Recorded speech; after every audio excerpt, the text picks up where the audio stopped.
once it hits the ground, what are the teaching points there? Do you hope he can catch it to grab it off the bounce? Yeah, so uh, Evans mishit the ball, was a short kick, came off the foot a little bit funky. Ideally, we would have loved to have fielded that thing in the air because we had space to go, and unfortunately we didn't.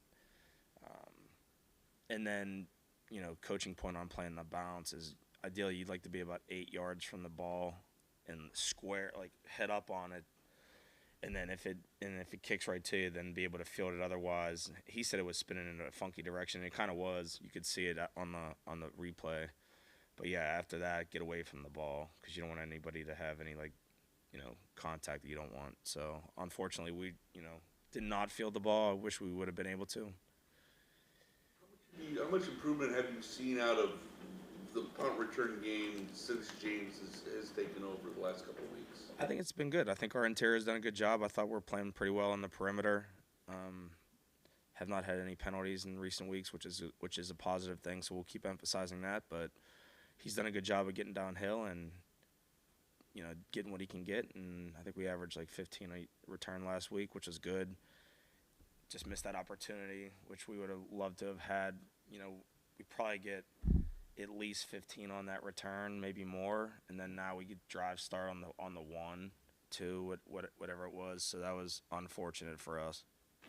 Bubba, we've talked about your emphasis on not getting those holding or blocking in the back penalties. Yeah. But I mean, all special teams coaches want that. What is your secret to such a minimum number that you've had this year?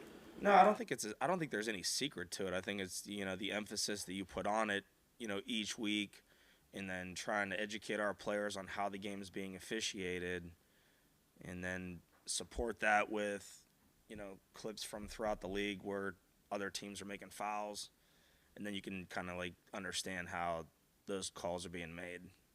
So, I think our guys have a good understanding on how we need to play and how we need to play clean. The number of penalties you've had on those returns? On the return game? I don't.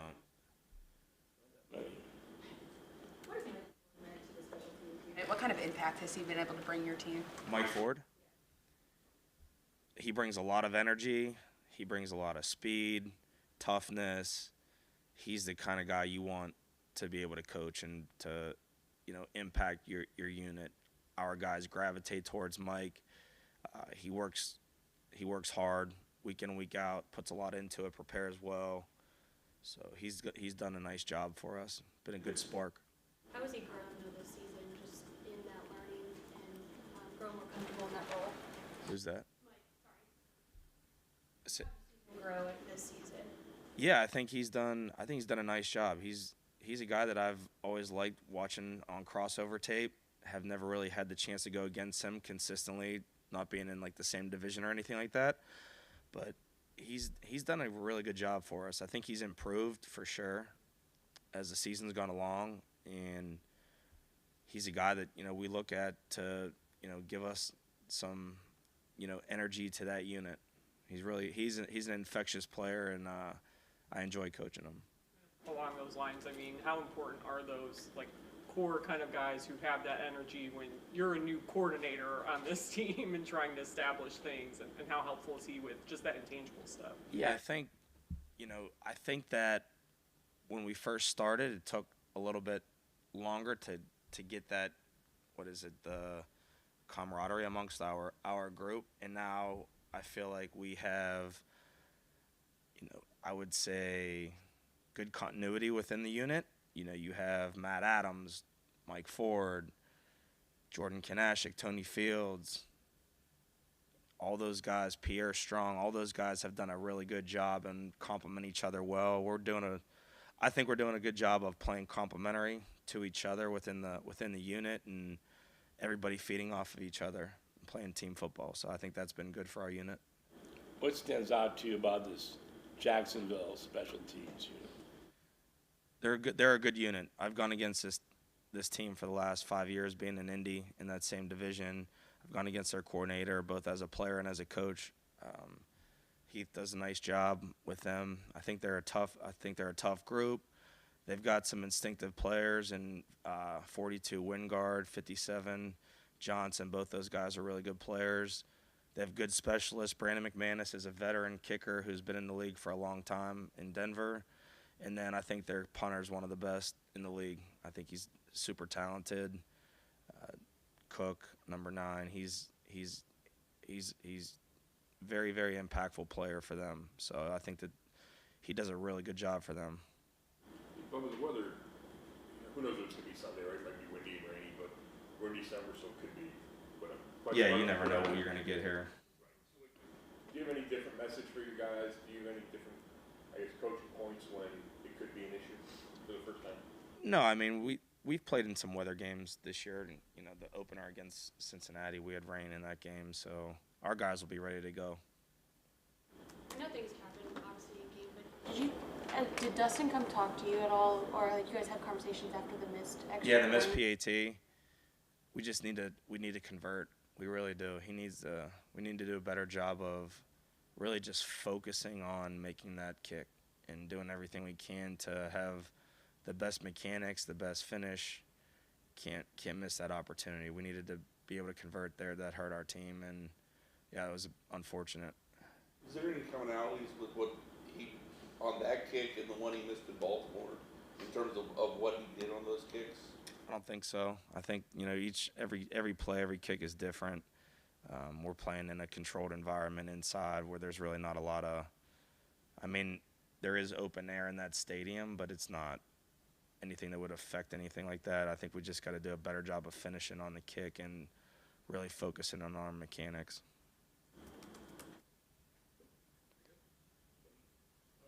Thanks. Yep.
impressed you most about able to take that to the game on Sunday? Yeah, I'd say probably the 3rd and 14 throw to Amari. That was very impressive. That caught itself, really. And that's just there are a lot of throws he made.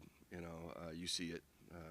Obviously he can stretch the field for sure. So real impressive for a guy to come off, without an off season or anything really, and step in and be productive. So I'm proud of him. You mentioned being able to stretch the field.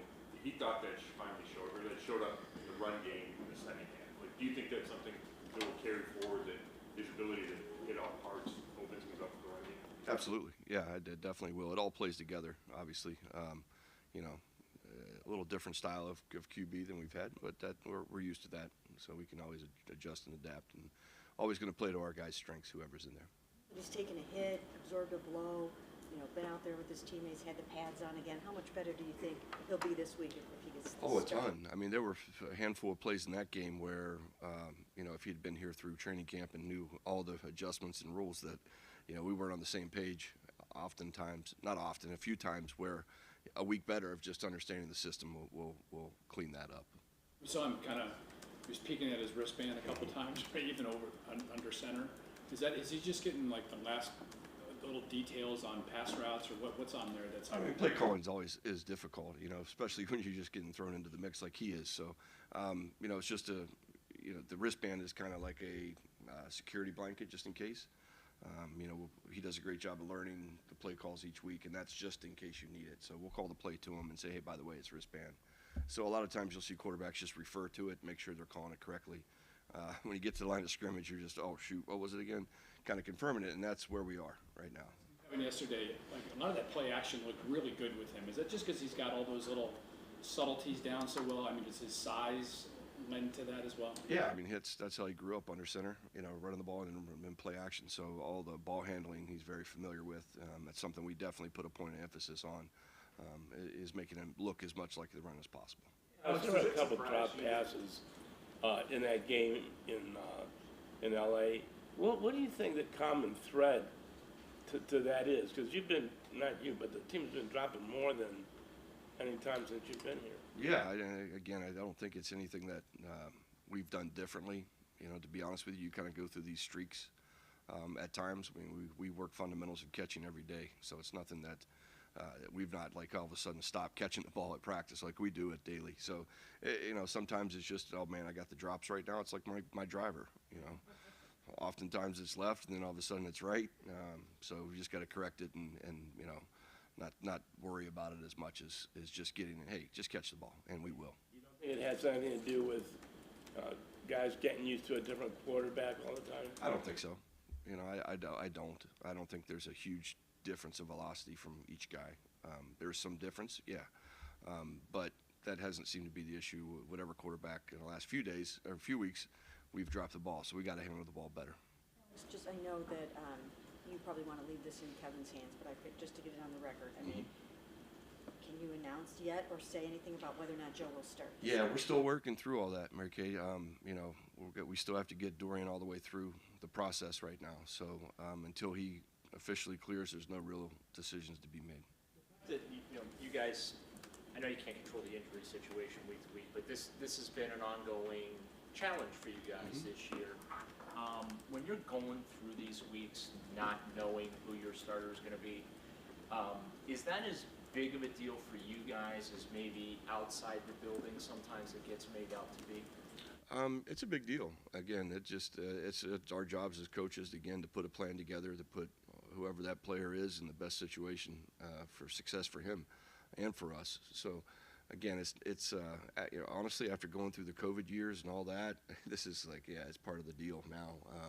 Adjust and adapt, and it's a bottom line business. We got to find a way to win games regardless of who's out there. I just want to clarify. So is Dorian still in the protocol right now? I do have to talk to those guys. As I know, I think there's one more box to check before it's all go. But I'm not 100% sure. You have to check with those guys. You were a backup quarterback. You understand the value of them as well as anyone. Has this season, because of all these injuries, changed the way you think teams are going to value backup quarterbacks going forward? It can. It's organizational. I mean, how you to deal with those positions. It's money based a lot of the times. but that's an important role as an ex-backup. You know, I would like to like the running backs are, you know, trying to get let's go with the backup quarterbacks. But you know, it's important to have one. We've had some good success with the guys we put in those positions. But yeah, I mean, it's always like another security blanket. But again, the guys have stepped in. You know, PJ won 2 games for us. Dorian won a game for us. Joe's going to win a game for us eventually down the road. So, you know, feel good about how we've gotten these guys prepared to play, regardless of who's in. Does Elijah getting 12 targets, does that speak to their relationship, just game flow, all the above? Yeah, a little bit of the above. I think the injury to Amari obviously put him into that spot, which is going to get the targets, and I think the familiarity between those two only helps. If there is a decision to be made between Joe and Dorian this week, is it kind of difficult to evaluate Dorian if he is still in the protocol and is a little bit limited? Do you feel like you're getting a clear picture of how he's working back into things? Yeah, I mean, we're working him back in now, and again, that'll come down to a later in the week decision. Yeah, sure it does. It does add a layer to it, but again, we have to wait to see the final, end of the week results to see what we can do. If Dorian does clear, is there something in his game that would make you think he would give you a better chance to win than with Joe? Right now, again, it's not a decision to be made at this point. I think both guys give us a chance to win. I feel confident in both guys. I really do. Different players, but definitely I think both can give us a chance to win. Again, that'll be a decision made later in the week. What are your thoughts on a little bit of, platooning or package of plays for Dorian if he's cleared? Yeah, again, I mean, that's always a possibility if he makes it. Again, we're going to try to find, as we do every week, try to find a way to win one game this week. And if that's using all the roster availability that we had, then we could find a place for that. With all the drop passes and the injury to Amari, is there any chance of Austin Watkins getting some play time? That's something we'd have to discuss. He's definitely, from his preseason work, shows that he can make plays in the league for us.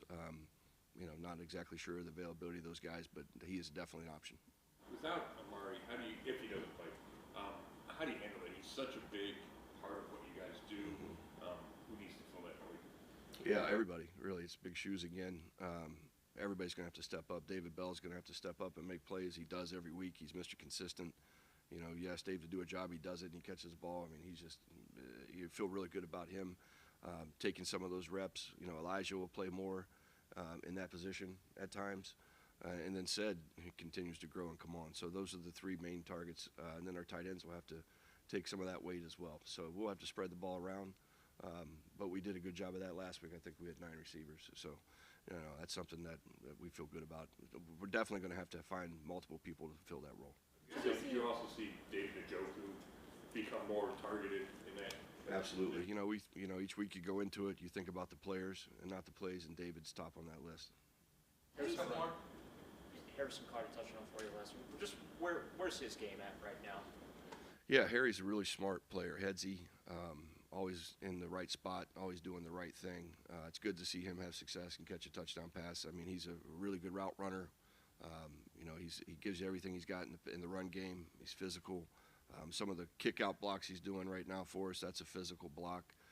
So, again, just trying to find skill sets, or use our guys' skill sets in the best position to put them in on game day. But I'm glad to see him get in the end zone. That was good.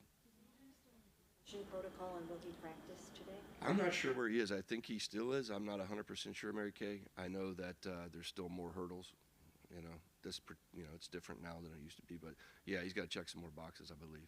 Thank you. When you started covering for the Jaguars, what stands out about their defense that are the biggest challenges for you guys? Yeah, solid group. I mean, obviously they're ranked highly in DVOA, so it's a really good defense. They're really good against the run, so great challenge for us. The edge rushers are special too, so having ability to make sure we're taking care of those edges is a big part of it. But really skilled defense plays a lot of defense, a lot of different looks. So the communication's important for us and how we ID things. But really impressive to watch those guys work. They do a nice job. Caldwell's been in the league a long time. I've followed his career. I want to say we came out around the same time. So I've always followed his career. He does a great job. He's been around some great coaches, and it shows their scheme is good. Their pressure package is really good as well. So big challenge. Yeah, there's a number of games this season they've kept teams to under 100 rushing yards. So when you look at their run defense, I guess for you guys as you look at how to balance the run game and the pass game, what is the biggest challenge in that? for us, for the run game, for us, we got to stay in positive plays. We had a couple TFLs last week that kind of scared us a little bit in the run game and really didn't get it cranking until the second half. So for us, it's coming out and being efficient on first and second down in the run game.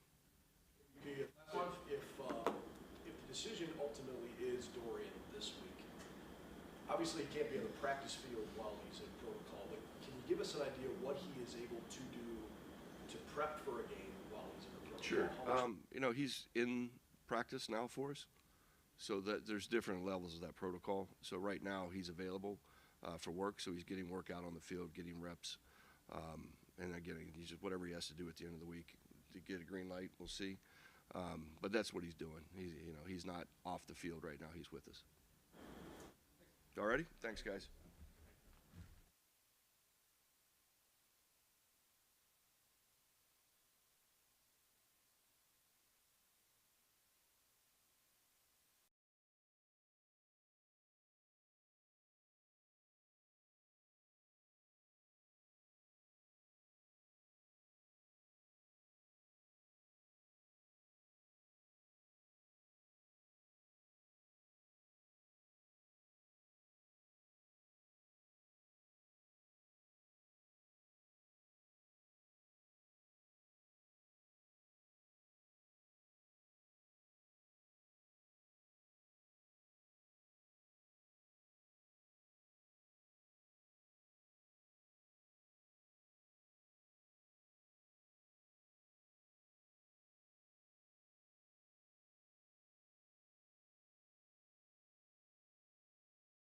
Heavy metal guy. Yeah. 80s heavy metal and then country.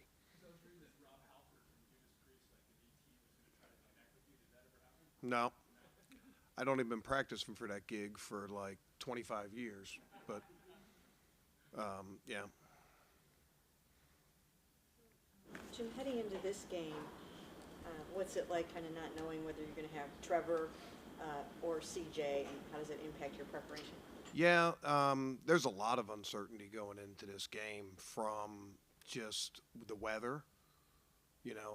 How sloppy is the field going to be? How much is rain going to affect the game?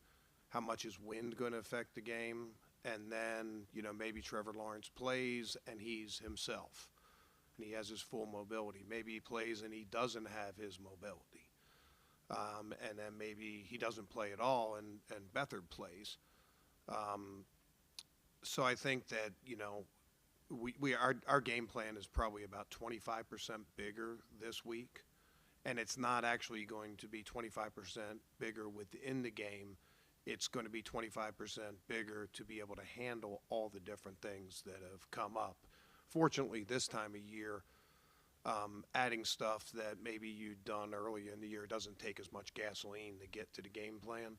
But it's definitely, it's definitely got to be on our radar with how the game is being played from a personnel standpoint, and then also from a weather standpoint. And we got to prepare everything in between. Maybe it's so windy that it's hard to throw the ball. Maybe the wind's not having an effect. Maybe it's raining, but it's really not having an effect, and the field's still good. Maybe the field is sloppy and change of direction means a lot. So, all that stuff goes into consideration in this game. Jim, I know you sat Miles, I think, for one series last week. I don't know if he was on any kind of pitch count or anything like that. He didn't feel like the shoulder bothered him too much. Just what was your take on that? Yeah, I'll just let him speak for himself when it comes to that stuff. But the information was full steam ahead and go. They certainly took a lot of concern for him when he was in the game. I'm talking about the Rams, and then Stafford was throwing the ball so quick. I wouldn't see, him not getting any sacks or even not having any tackles have anything to do with anything other than the way the game plan and their game plan went down. But I think you look back, we've been 2 weeks now without a defensive line sack. And for us, that's not us. We're not built that way. We're built. We put a lot of resources up front.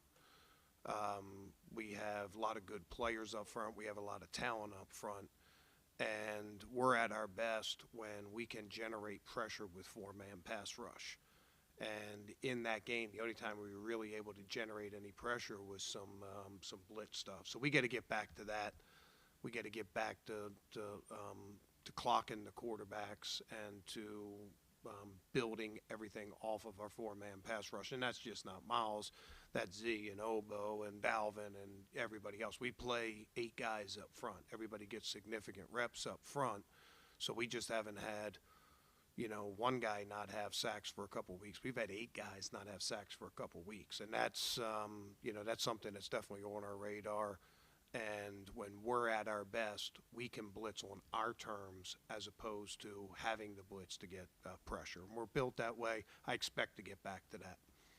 How it looks like you have Denzel Ward back. How, when you didn't have him in the last 2 weeks, what kind of ripple effect does that cause in the secondary? Well, it does change some of your positions. Like Greg Newsome went from playing the slot to outside, and then we were replacing the slot, and then the next week he went back to the slot, and then the other guys were outside. So continuity-wise, there is a little bit of that, but he's just a really good player and was playing at a really, really high level. And, anytime you take a player like that away from you or away from your group, there's going to be some adjustments and things like that. We don't have any excuses. Our standard is the same regardless of who's playing, but excuses and reasons are different things, right? And Denzel means an awful lot to us. If we're able to get him back this week, I'm sure that'll give us a boost. If he's not, then we're going to have to figure out other ways to compensate and to be able to play, because the other teams also know when Denzel's out there. And like I said, he was playing at a really, really high level. And as he's getting closer, whether he's able to go this week, how much of he'd be able to go this week, or if he's not able to go this week, we just got to be able to play that as it comes out. Jim, you mentioned the lack of defensive line sacks. Is it something schematically they were doing to kind of limit that, or what? When you kind of look back, what Yeah, the last 2 weeks, Denver, I thought was a different situation because Denver didn't throw the ball very much at all. They 20 throws or whatever, and Russell Wilson, we had some good rushes in that game, but we weren't able to finish the quarterback. He was scrambling around. So with that is, number one, there wasn't a lot of opportunities. Number two is he was tough to tackle and, was able to either buy time to make some throws or be able to scramble even if he didn't get the first down, like the 1 4th down. He got the first, but we caused a fumble. Last week, I thought it was different. They took an approach of trying to nullify the pass rush with quick passes and getting the ball out of his hand quick. We got to be able to play it both ways. I think every game sort of stands alone. It was just, when I say 2 weeks, it wasn't the same thing from week to week. But I would say this, we are built. We expect our D-line to be the driving force of our defense. They are the engine that drives us. We get our energy from them. And regardless of a mobile quarterback or quarterback throwing quick, we have to still be effective in pass rush. Sometimes it might look a little bit different, but we have to be effective in our pass rush. Counter that when the quarterback gets rid of it so fast and they got 3 guys blocking Miles. Yeah, I think a lot of that also depends on coverage. And I think you saw that a little bit earlier in the year when, our coverage could make the quarterback hold the ball a little bit longer.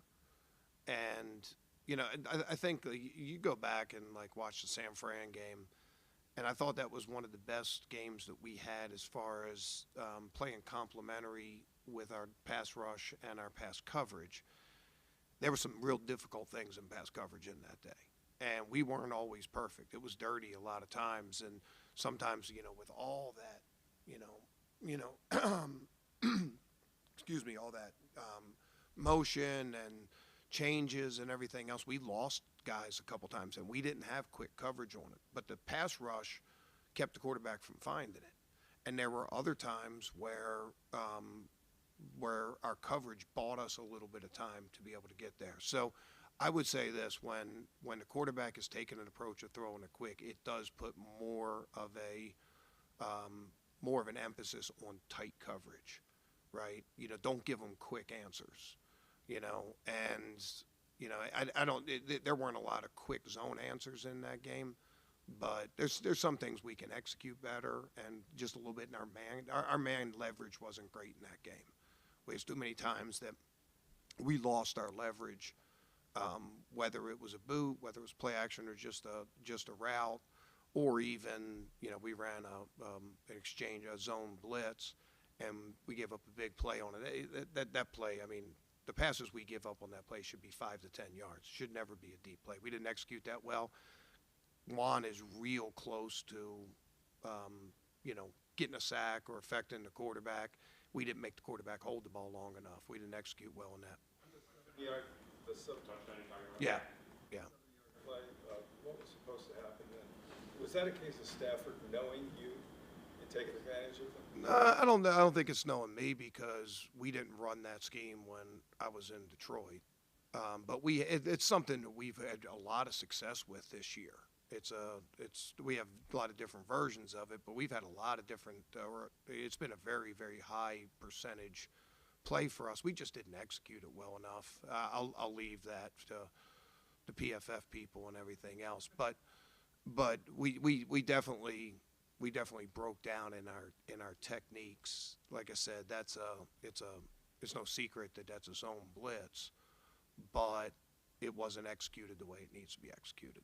The fact that the next highest sacker after Miles is Obo with 3.5 and Z only has 2.5. You know, what are your thoughts on that, and what might you need to be happening there that's not happening? Yeah, you know, sacks, you know, I mean, obviously sacks are important to us, and I think one of the reasons sacks are important to us because there's such a high incident of turnover when it comes to sacks, right? Being around the quarterback and things like that. But there's other times, I mean, take me off my soapbox here, but if you have a great rush and you're going to get a sack and the quarterback intentionally grounds the ball, okay, it's loss of down and you get the yardage of the sack, but the player doesn't get the sack. I always thought that was a sort of a bad loophole there, that the player wasn't credited for the good play that he had. But, you know, same thing, you know, if the pass rush forces a ball to be thrown quick and they have to throw short of the sticks or they throw incomplete, was it an effective rush? I think, you know, when it's all said and done, we're trying to judge by more what their effective pass rush rate is, you know, their pressures and things like that. We obviously want sacks and be able to finish, but sometimes, you know, again, like, if the quarterback decides to burn the ball and put the punt team on the field, as a pass rusher, does it make it less of a good pass rush for you? So I think we look at a little bit more stuff like that. I know Z has still had a very high percentage of wins in pass rush. And, you know, and pass rush for us is always a collective effort. I mentioned we lean on our 4-man pass rush. And, you know, when you run games, when you run individual rushes, there's some guys are going to get doubled, some guys are going to get one-on-one. As long as we're getting pressure, that's what we look at. We look at the 4-man pass rush. So, yeah, we want our numbers up. I'd like our numbers up just for the individual players, you know. They get judged on sacks, I think sometimes unfairly. But, you know, the other thing that comes up, like, you know, I said a bunch of times, like, our D-line's job is to go mess some stuff up, right?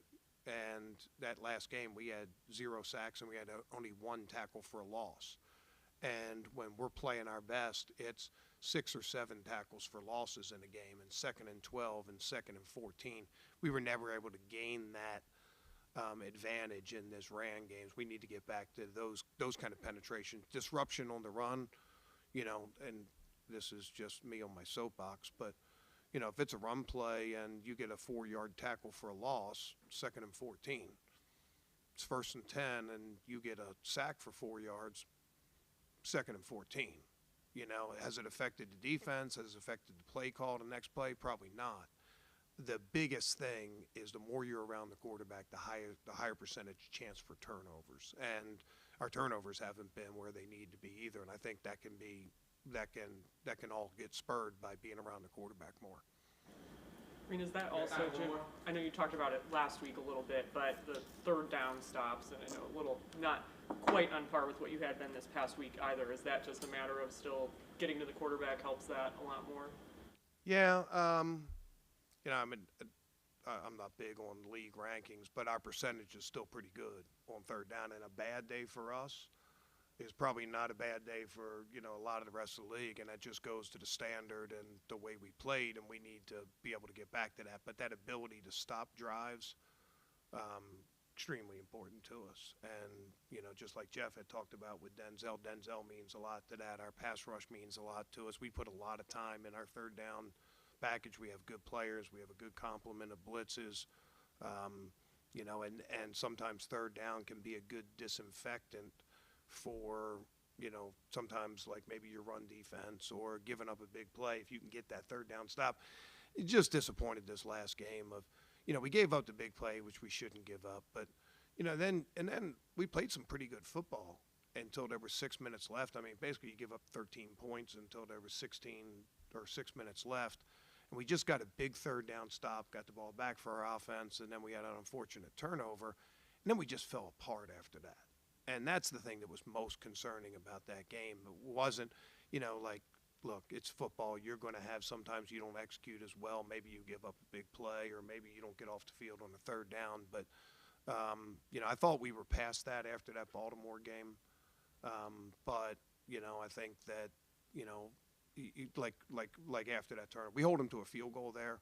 We get the ball back. Now a touchdown wins the game. We give up the touchdown right there. We don't execute very well. We give up the touchdown. Now all of a sudden it's a touchdown and a 2-point just to tie the game, change the dynamic completely. And that's on the defense. That's on us. Okay, guys.